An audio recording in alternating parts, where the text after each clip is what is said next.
महाराणा प्रताप जिसकी मौत की खबर सुनकर अकबर रोया था। यूं तो राजस्थान की तेजस्वी ओजस्वी जप तप धर्म कर्म गुणों से परिपूर्ण माटी में कई वीर वीरांगनाएं जन्म लेकर के इसका रुतबा ऊंचा किया, लेकिन महाराणा प्रताप उन चुनिंदा शासक में से एक है जिनकी वीरता शौर्य पराक्रम के किस्से और गौरवमयी संघर्ष गाथा को सुनकर हर किसी को रंगोटे खड़े हो जाते हैं। अमर राष्ट्र नायक, दृढ़ प्रतिज्ञ और स्वाधीनता के लिए जीवन भर मुगलों से मुकाबला करने वाले साहसिक रणबांकुर महाराणा प्रताप जंगल जंगल भटक कर घास की रोटी खाना मंजूर था, लेकिन किसी भी परिस्थिति में प्रलोभन में अकबर की अधीनता को स्वीकार करना कतई मंजूर नहीं था।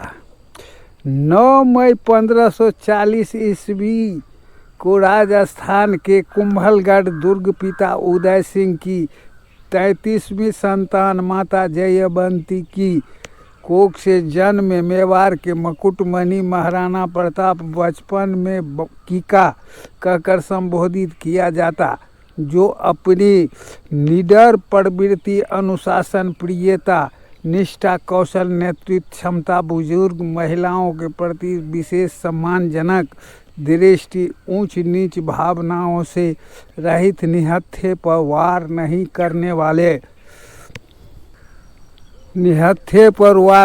करने वाले शास्त्र दोनों में पारंगत, शास्त्र और शास्त्र में छापामार युद्ध कला में निपुण उनके जनक थे।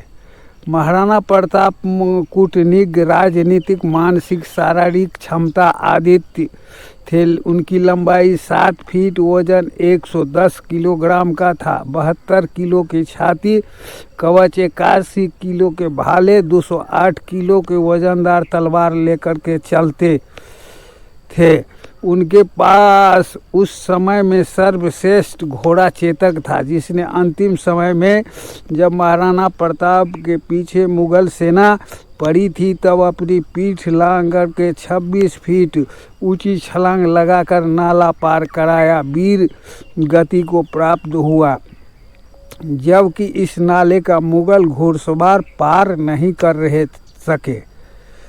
पिता उदय सिंह के द्वारा मृत्यु से पहले ही अपनी छोटी पत्नी के पुत्र जगमाल अपना उत्तराधिकारी घोषित करने से मेवाड़ की जनता असहमत थी। महाराणा प्रताप ने मेवाड़ छोड़ने का निर्णय किया, लेकिन जनता अनुनय विनय के बाद वे रुक गए। 1 मार्च 1573 को उन्होंने सिंहासन की कमान संभाली। उस समय दिल्ली के मुगल शासक अकबर राज था। उनकी अधीनता कई हिंदू राजा स्वीकार करने के लिए संधि समझौता कर रहे थे, तो कई मुगल औरत से उसे वैवाहिक संबंध स्थापित करने में लगे, लेकिन इससे अलग महाराणा प्रताप अकबर की दास्तां मंजूर नहीं थी। इसी आहत होकर के अकबर ने मान सिंह और जहांगीर की अध्यक्षता में मेवाड़ आक्रमण को लेकर अपनी सेना भेजी। 18 जून 76 को आमेर के राजा मान सिंह असफ खां के नेतृत्व में मुगल सेना और महाराणा प्रताप के बीच हल्दी घाटी का युद्ध हुआ।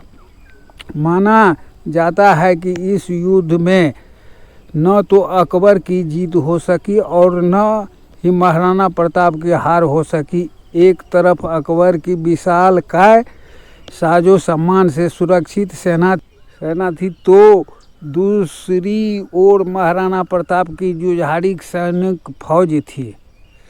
ऐतिहासिक हल्दी घाटी के ऐतिहासिक युद्ध के महाराणा प्रताप परिवार सहित जंगलों में विचरण करते हुए अपनी सेना को संगठित कर रहे थे। एक दिन जब उन्होंने अपने बेटे अमर सिंह की भूख शांत करने के लिए घास की रोटी बनाई तो उसे भी जंगली बिल्ली ले भागी। इससे विचलित होकर महाराणा प्रताप स्वाभिमान डगमगाने लगा, उनके हौसले कमज़ोर पड़ने लगे। ऐसी अफवाह फैल गई कि महाराणा प्रताप विवशता से अकबर की अधीनता स्वीकार कर ली।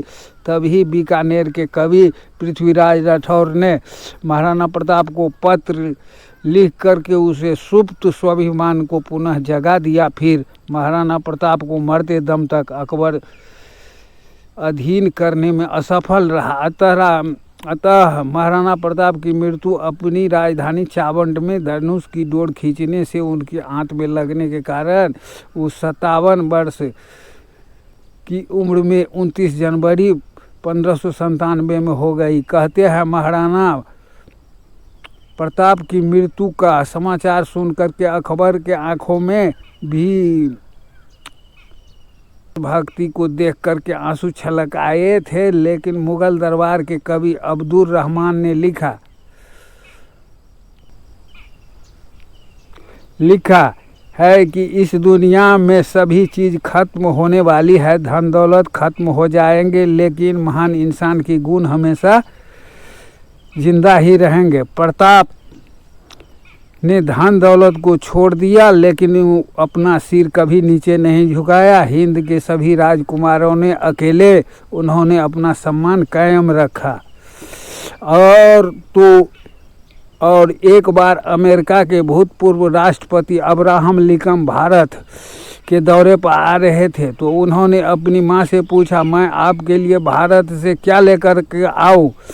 तो उसके माँ ने कहा था कि भारत में तुम हल्दी घाटी के मिट्टी लेकर के आना, जिससे हजारों वीरों ने अपनी रक्त को सींचा है। लेकिन इन सब के उपरांत इतिहास का पाठ पुस्तक में महाराणा प्रताप की वीरता अध्याय पढ़ाने के बजाय अकबर महानता का किस्से पढ़ाना और इस बच्चे राष्ट्रनायक बलिदान के साथ नाइंसाफ़ी धरती के इस वीर पुत्र को प्रति सच्ची श्रद्धांजलि तभी होगी कि जब उनकी महानता माटी के प्रति कृतज्ञ कहानी हरेक जन जन तक पहुंचाई जाएगी।